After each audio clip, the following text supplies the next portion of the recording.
Dios le bendiga y vamos a continuar en este segundo aspecto de este precioso tema sobre Israel y la iglesia. Quisiéramos de una manera muy sencilla traer a consideración un elemento muy importante. Cuando tratamos el tema de Israel, siempre hay de relieve mucha atención para definir sobre lo que decimos y entonces se utilizan adjetivos para descalificar a todo aquel que puede decir algo negativo de Israel. El objetivo de nuestro tema no es decir nada que pueda denigrar a la nación de Israel, sino simplemente es un relato histórico de los acontecimientos que desarrollan la historia de Israel, ya sean positivos o negativos.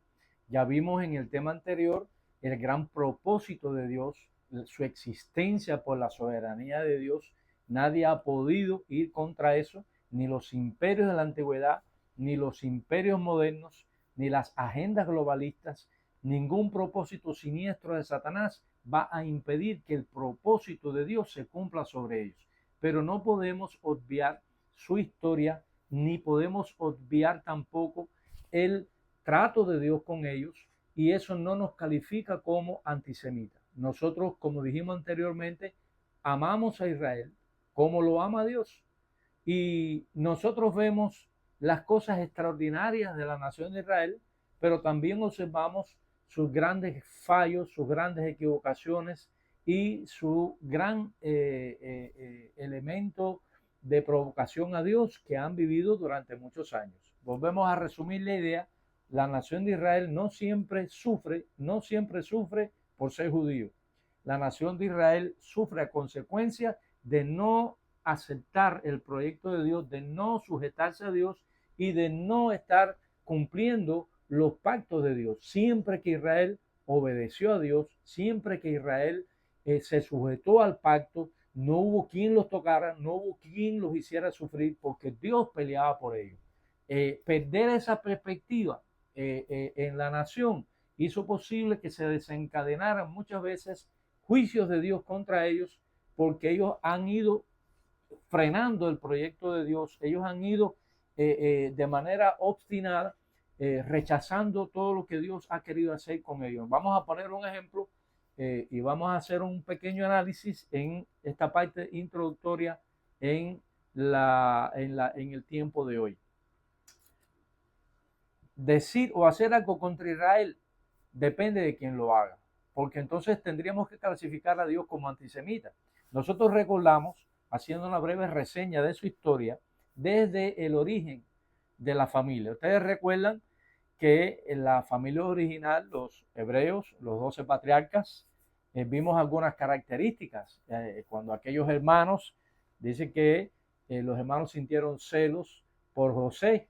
Todos conocemos la historia y el sentir ese celo, porque dice ahí viene el soñador, ahí viene el preferido de papá, pero es que no es que era un preferido de papá, de Jacob, es que José era un joven que se había identificado con el padre, que velaba por los intereses del padre, y el muchacho recibió la ira de sus hermanos. Entonces, ellos eran hermanos con sentimientos homicidas, inclusive, y era naciendo la primera familia de la nación hebrea.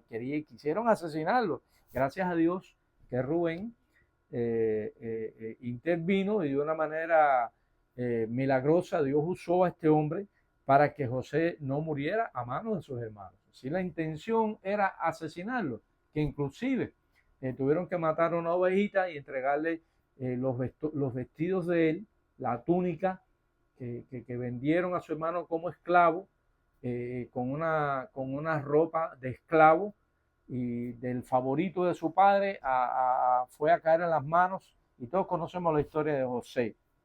Ellos eran hermanos mentirosos, porque como acabamos de hablar, dijeron a su padre que su hermano había muerto a pesar de toda esa violencia que habían hecho sobre él. Vendieron a José aquellos extraños ismaelitas solamente por 20 piezas de plata. Recordamos esa parte. Es decir, desde Egipto hasta el Éxodo, vemos el proceso de la salida de Israel, como cuando Moisés mató al egipcio para defenderlo, ellos ya dijeron: acá, ¿quién tú eres para constituirte en juez entre nosotros?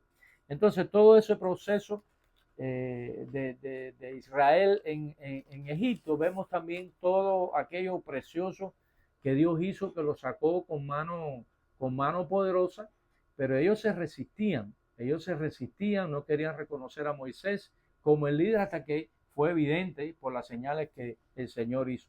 Vemos toda la trayectoria de ellos desde el desierto hasta Canaán, todo el proceso de señales y milagros que Dios hizo, y ellos tuvieron en todo ese proceso el pacto que Dios hizo con Moisés, el pacto que Dios hizo con la nación en el Sinaí. Ellos eran incircuncisos de corazón y rompieron todos aquellos pactos y fueron desleales al Señor. No somos antisemitas por decir eso, no dejamos de amarlos por decir eso. Simplemente estamos reconociendo una verdad histórica que todo judío que se considere así como un auténtico hijo de Abraham debía reconocer. Lamentablemente esa historia. No usamos eso para restregar el mal, estamos usando eso como un hecho histórico, que en el análisis de esa evidencia histórica debe haber una reflexión hacia la única salida para quitarse de encima ese juicio de Dios, que es ir a través de Jesucristo. Ellos nunca van a tener el favor de Dios en el sentido de la salvación, sino es a través de Jesucristo, que es ese mismo Dios hecho hombre, para la salvación de ellos y para la salvación del mundo. Desde la tierra prometida nosotros sabemos que ellos llegaron allí, y cuánto tuvo Dios que corregirlos por su idolatría, cuánto Dios tuvo que tratar con ellos, hasta exilios, tantas cosas extraordinarias. Y no hay evidencia alguna de que Dios fue antisemita, sino que Dios quería bendecirlos. Cada vez que Dios los quería bendecir, ellos en el desierto querían regresarse a Egipto. Amaban más las ollas de la carne y la cebolla de Egipto que el maná que Dios le estaba dando en el cielo, del cielo, y todas aquellas cosas extraordinarias. No había una nación que haya recibido el favor de Dios más que la nación de Israel. Así que Dios no era antisemita, pero cuando Dios desataba la ira sobre ellos, recuerden la rebelión de Coré, dice que la tierra se abrió y dice que descendieron vivos al Seol. No era Dios siendo antisemita, era Dios corrigiendo su desobediencia y su deslealtad a él. Es decir, si yo no reconozco mi maldad, si yo no reconozco mi pecado, Dios no puede otorgar su perdón, Dios no puede otorgar su gracia. Eso es elemental hasta en la jurisprudencia en el mundo, que una persona, si no tiene una actitud consecuente con el arrepentimiento, el jurado inclusive tendrá poca misericordia, y el juez también. Entonces, debemos tener esto muy presente a la hora de analizar que nosotros no somos antisemitas, mucho menos Dios, pero los judíos a nosotros no nos han dañado, se han dañado ellos. Los judíos no han hecho nada contra nosotros, se lo han hecho contra ellos mismos, y las consecuencias han sido evidentes, y podemos culpar a todos los que le han hecho daño, pero ellos no sufren por ser judíos. Estoy seguro que si ellos hubieran sido receptivos al Señor, estoy seguro que Dios los hubiera cuidado como Dios los ha preservado a pesar de todos los que le han hecho daño. Imagínense si en su infidelidad Dios los ha cuidado de una manera sobrenatural. Imagínense si cuando la nación reconozcan que Él es el que puede cuidarlo, ¿cómo no será aquello? Yo espero de Israel, yo espero de esa nación que va a ser algo maravilloso, y Dios los va a usar como nunca se ha visto en la historia, a pesar de que en la antigüedad así lo hizo. Pero ellos deben entender que la única razón para salirse de las presiones que están viviendo hoy, desde su gobierno hasta lo más simple del país, que se han constituido en una nación que muchas veces avergüenzan a Dios, no se consideran religiosos sino laicos. Ellos están en una posición que usan muy bien el aspecto místico de la nación para atraer favor, inclusive del mundo evangélico. Sin embargo, tienen una actitud contraria completamente al Evangelio y a Cristo. Existen en Israel dos grandes opuestos que ustedes se van a dar cuenta junto conmigo, que lo hemos ya mencionado. Israel cuenta con el historial de nación más ingrata que se registra en la historia, con todos los favores, milagros, enseñanzas, cuidado, amor, misericordia, siempre respondieron con deslealtad, o casi siempre respondieron con traición, con engaño, con desobediencia, rebeldía, dureza de corazón, infidelidad. No estamos diciendo nada que estamos inventando aquí, nada de eso es antisemitismo. Todo eso es un hecho, es una realidad que nosotros debemos tenerlo bien presente para orar por ellos, porque la única forma en la que ellos van a encontrar el favor de Dios es dejando de ser eso. Dios nunca me va a recibir si yo no me arrepiento de mis maldades. Y la historia de ellos está llena de esto. Es decir, como consecuencia, ha sido la nación que más ha sufrido. Y volvemos a hacer énfasis. Por eso es que han sufrido ellos, no por ser judíos, sino por ser duros de cerviz e incircuncisos de corazón.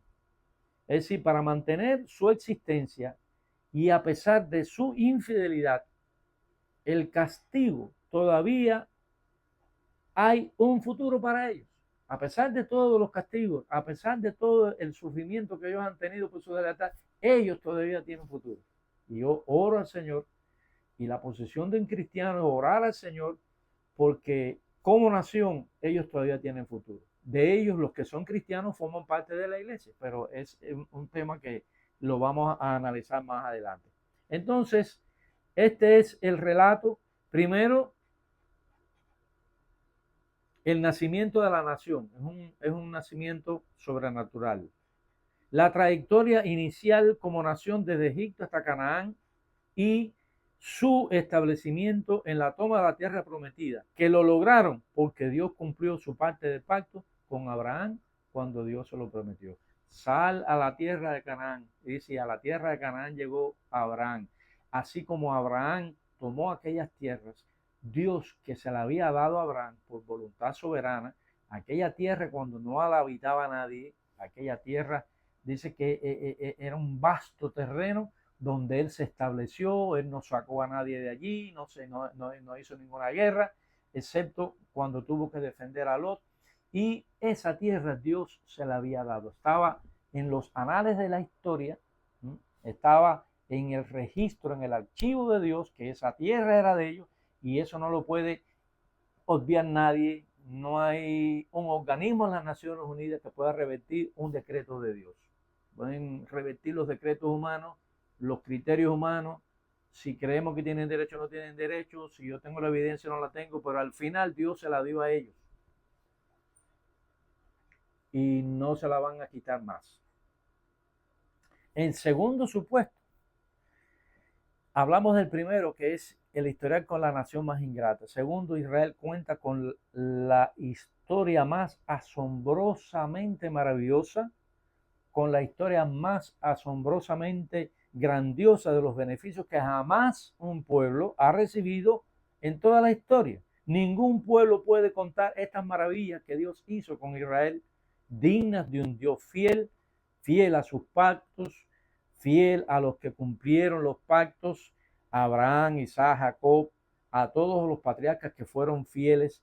Por la memoria de ellos, Dios mantiene su promesa de salvación para la nación, porque lo que Dios logró en ellos, lo que ellos fueron para Dios, Dios quería que también la nación fuera. Si todos los hijos de Abraham, de Isaac y Jacob, toda esa nación que se estableció, hubieran sido como sus padres, oiga, otra historia hubiera sido la de Israel. Pero al final de la historia, ellos lo van a entender como nación y todo el mundo se quedará asombrado de lo que Dios hará con esa nación.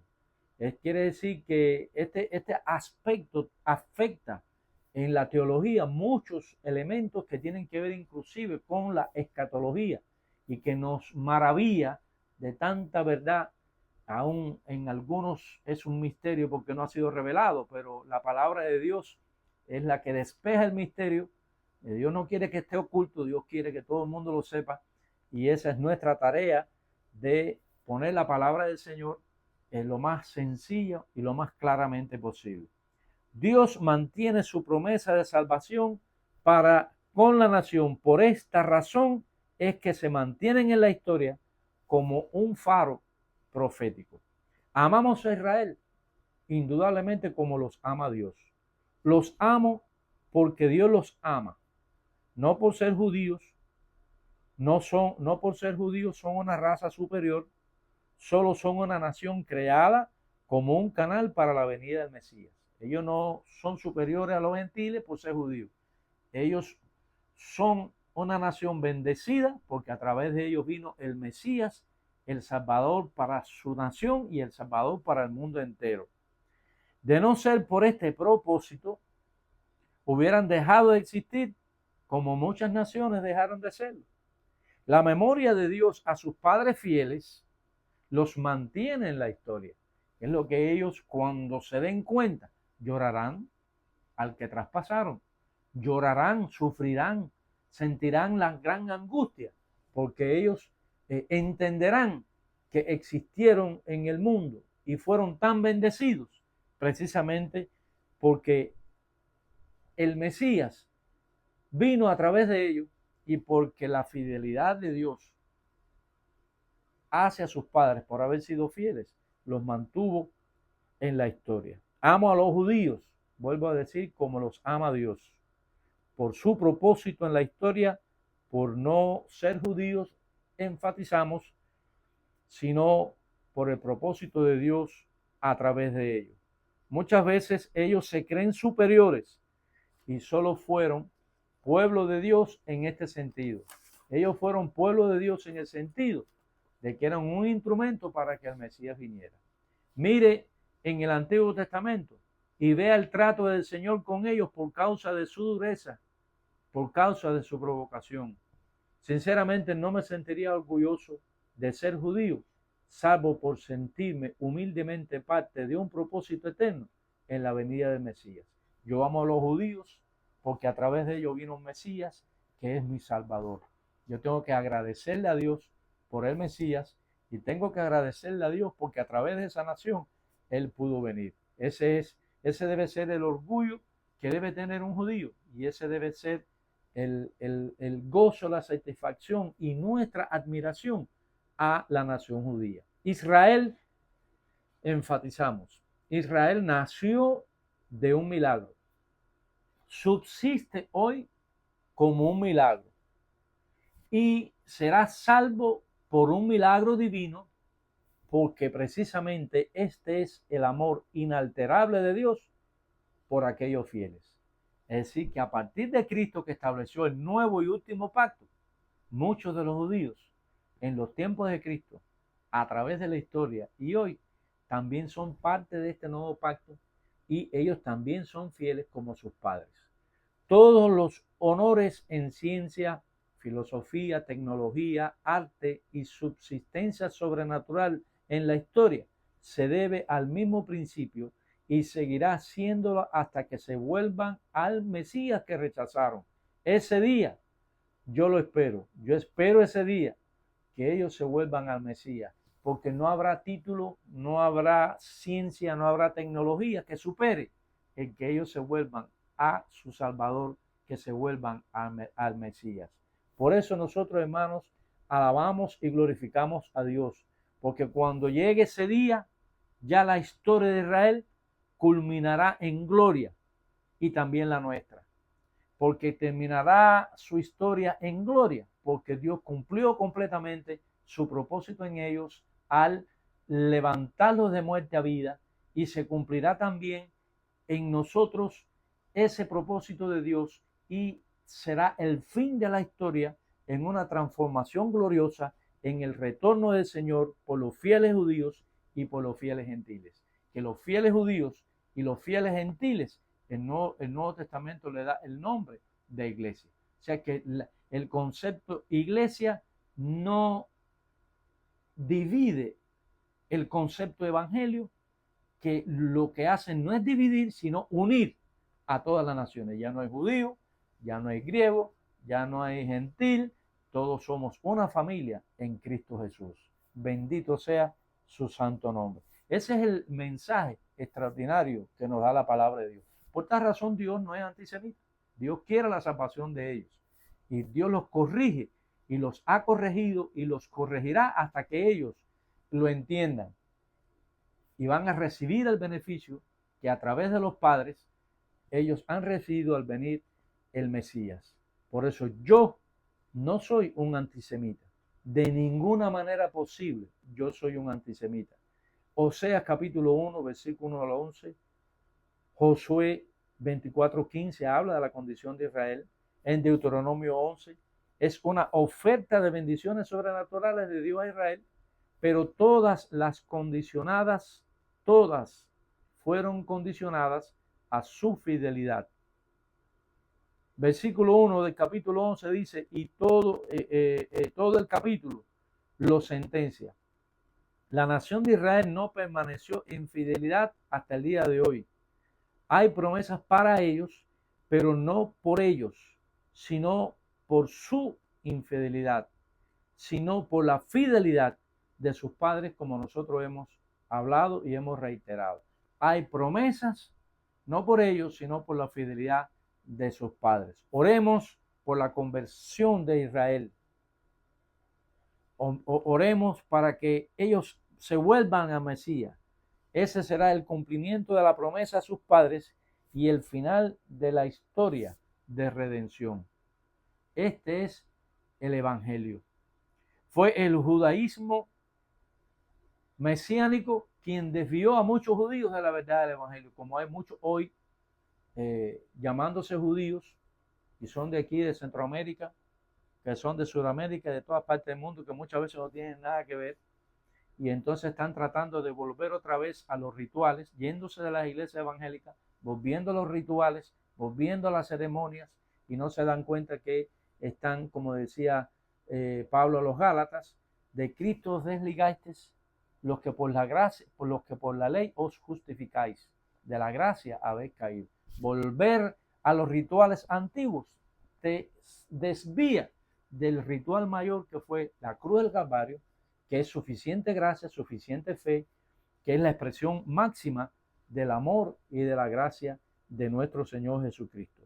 Por eso, hermanos, terminando esta introducción, podamos tener en mente efectivamente que el pueblo de Israel tiene futuro.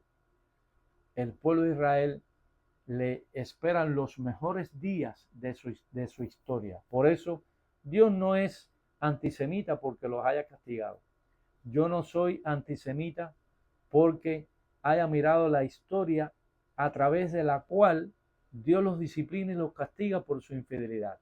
No soy antisemita por eso, porque yo amo a Israel como lo ama Dios. Yo espero como Dios que ellos se vuelvan al Mesías y que en este tiempo donde están recibiendo tantas presiones, donde están recibiendo tanta embestida, que si nosotros creemos que a mediados del siglo pasado es lo más grande que ellos han pasado, no crean que la historia presente y futura será diferente. Pero cuando ellos se vuelvan a Dios, cuando ellos se vuelvan al Mesías y ellos reconozcan que Él es al que traspasaron y que ellos vuelvan su corazón a Dios, entonces ustedes van a ver lo que hace Dios por ellos. Entonces ellos mismos se van a quedar asombrados de lo que Dios es capaz de hacer. Ya no confiarán en su poderío militar atómico. Ya no confiarán en sus títulos de universitarios. Ya no confiarán en sus investigaciones. No confiarán en sus armas atómicas. No confiarán en el poderío americano. No confiarán en las alianzas políticas, sino que Dios mismo actuará de una manera sobrenatural a favor de ellos. Porque si en nosotros el Evangelio ha llegado a este tiempo, imagínense lo que Dios a través de ellos hará. Por muy oscuro que esté el mundo, por muy malas que estén las circunstancias, yo creo que Dios sigue siendo Dios. Yo creo que el propósito de Dios se cumplirá a pesar de Satanás de los demonios, del infierno, del mundo, de la agenda globalista, de todos los proyectos que van contra Dios y la iglesia y contra Israel. Nada de eso prevalecerá con el poder, con la bendición, con la investidura sobrenatural de Dios sobre la iglesia, sobre los gentiles, sobre los judíos, y juntos el mundo entero entenderá y verá lo que Dios es capaz de hacer por los suyos. Así que, hermanos, que Dios les bendiga y continuamos con este fascinante tema.